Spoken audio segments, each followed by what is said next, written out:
In 1939, a man lying on a couch in Virginia Beach said the following words in a trance.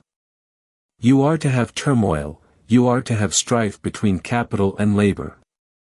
You are to have a division in your own land, before you have the second of the presidents that next will not live through his office, a mob rule." He wasn't talking about 1939. His name was Edgar Cayce. And in 2026, 87 years after those words were spoken, the division he described has a face, a name, and a political crisis unfolding in real time. Before we go deeper, take a breath. Because what the sleeping prophet saw about America's most powerful leader is more specific than anything you've been told. If this is resonating with you already, hit that like button now. Share it with someone who is watching the news and asking, how did it get here? And if you're new here, subscribe, because this is the kind of material most channels won't go near. Edgar Cayce was born in 1877 in Hopkinsville, Kentucky. He had no formal education beyond grade school. No medical training. No political connections.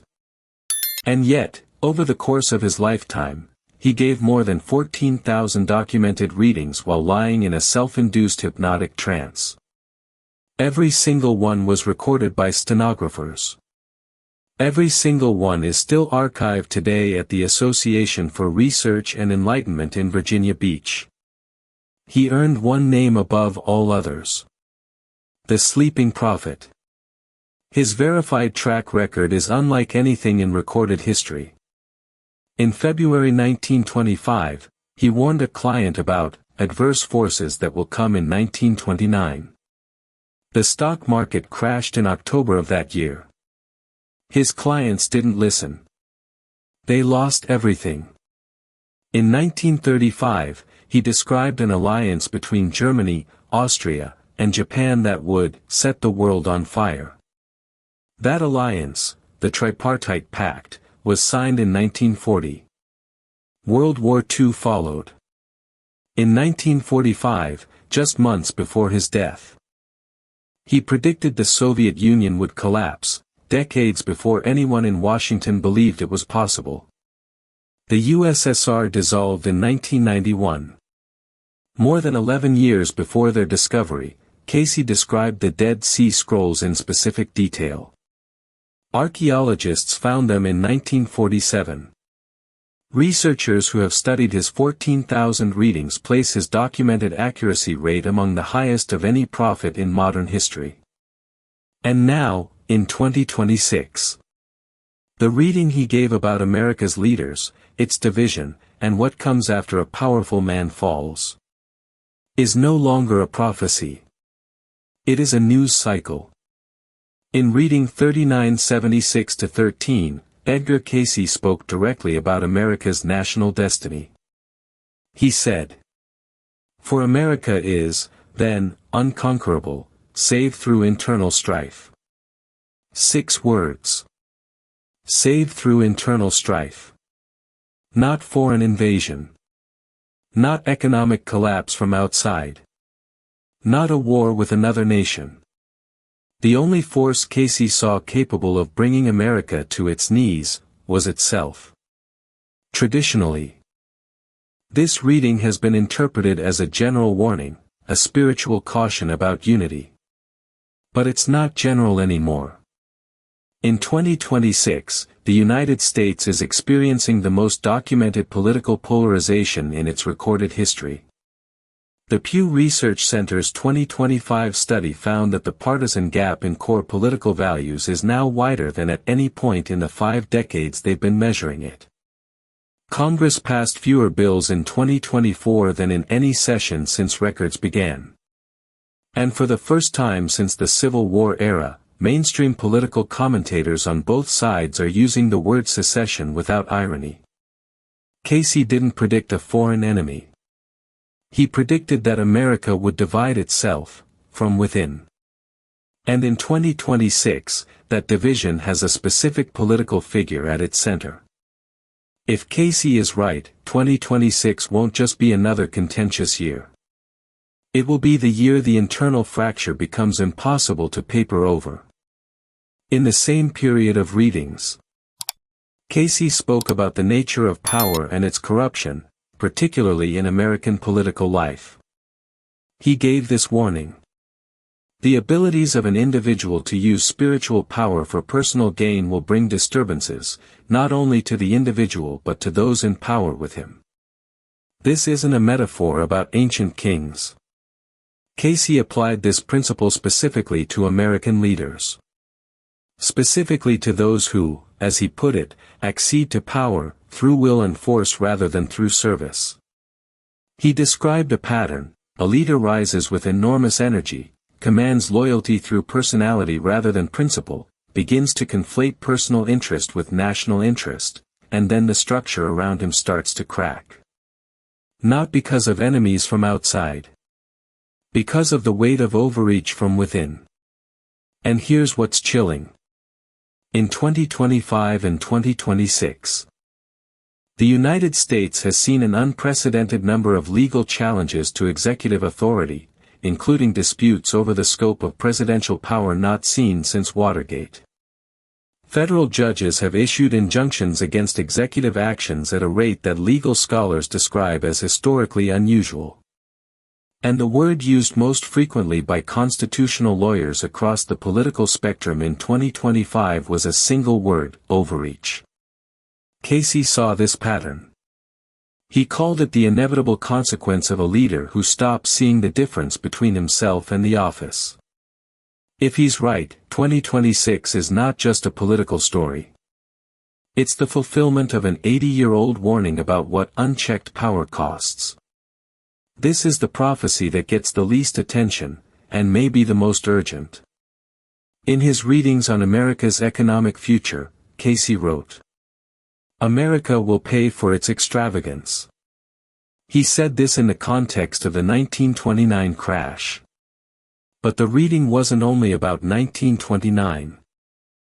Cayce described a cyclical pattern, a tendency of American economic power to inflate beyond its foundations, ignore warning signs, and then face a correction that surprises everyone except those who were paying attention.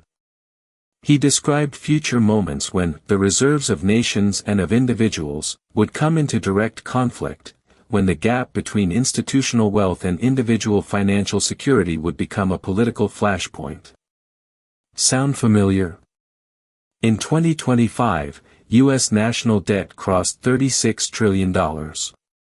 The Federal Reserve held interest rates at their highest sustained level in 40 years through most of 2024 and into 2025.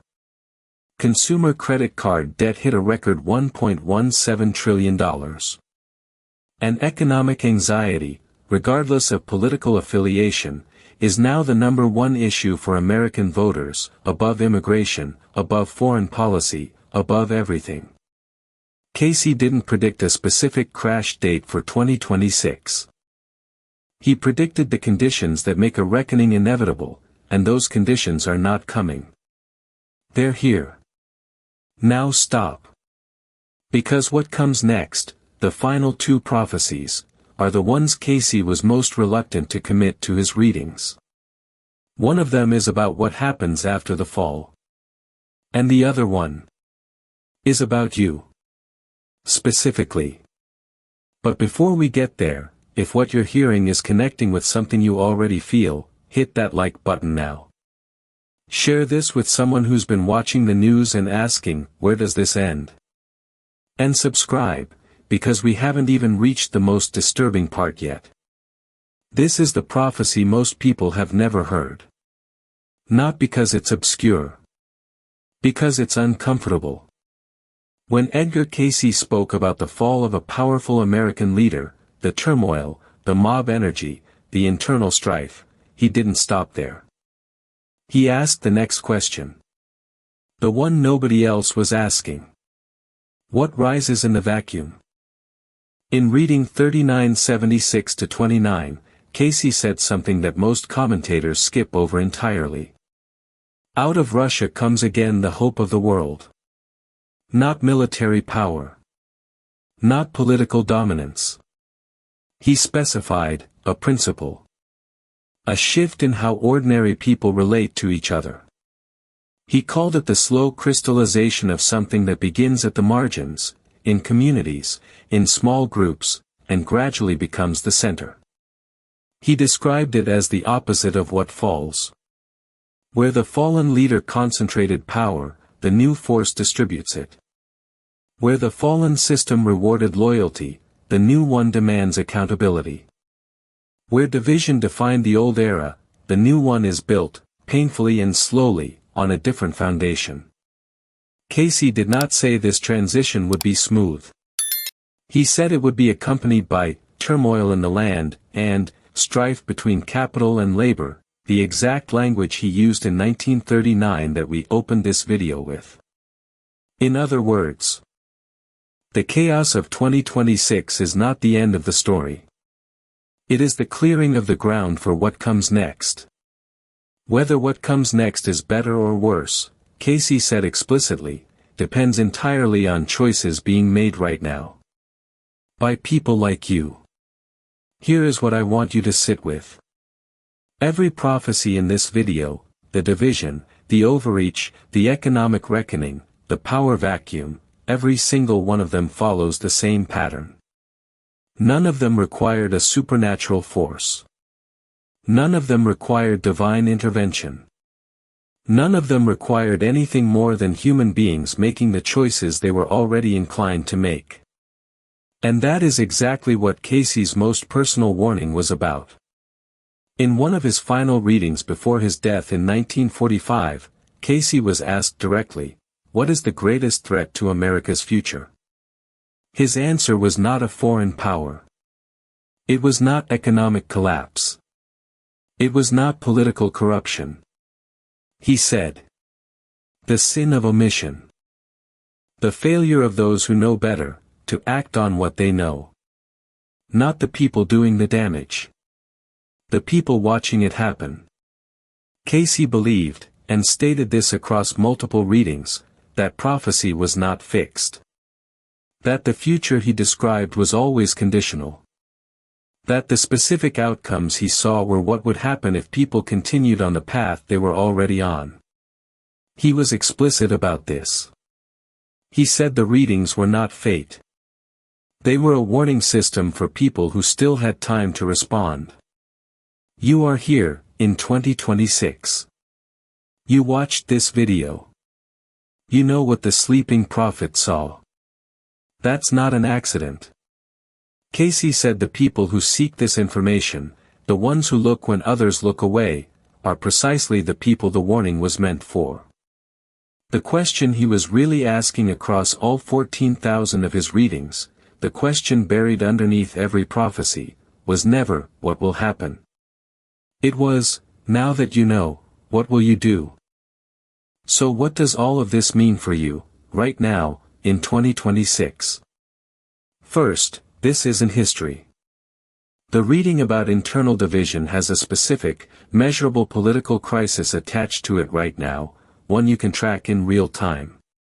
The warning about overreach is in federal court filings, not prophecy books. The economic conditions Cayce described are in this month's debt reports. This is not abstract. This is this week. Second, knowing the pattern gives you something most people don't have, context. When the next headline breaks, when the next crisis escalates, you will not be caught off guard. You will recognize the shape of what's happening because you've seen where Cayce said this pattern leads. Third, and this is the most important thing, Cayce was explicit that none of this was inevitable. The readings were warnings, not sentences. The outcome of 2026 is not written. What is written, what Cayce said repeatedly across decades of readings, is that the people who seek the truth and act on it are always the ones who change what comes next. Watch for 3 signals in the next 90 days, escalating legal challenges to executive authority, a significant market event tied to debt ceiling or Federal Reserve decisions, and a political realignment, a shift in who stands with whom, that surprises even the most seasoned analysts. Cayce said these would all happen in close succession. He called it, the turning. Stay informed. Stay grounded. And remember, a warning only works if someone actually receives it. You just did. So remember what Edgar Cayce, the sleeping prophet, saw about this moment. America is unconquerable except through internal strife, and that strife has a name in 2026. The leader who conflates himself with the office always pays a price, and so does everyone around him. And the question that outlives every political crisis is always the same: what rises in the vacuum, and who builds it? If this video opened something for you, hit that like button. Subscribe and turn on notifications. Because in the next video, I'm going to reveal what Cayce saw specifically about America after 2027, the vision he gave in August 1941 that described a nation so transformed it was almost unrecognizable, and why the people around him in that room went silent when he finished speaking. Leave a comment with the word prophet if you made it to the end. I read every single one. Stay informed. Stay prepared. I'll see you in the next one.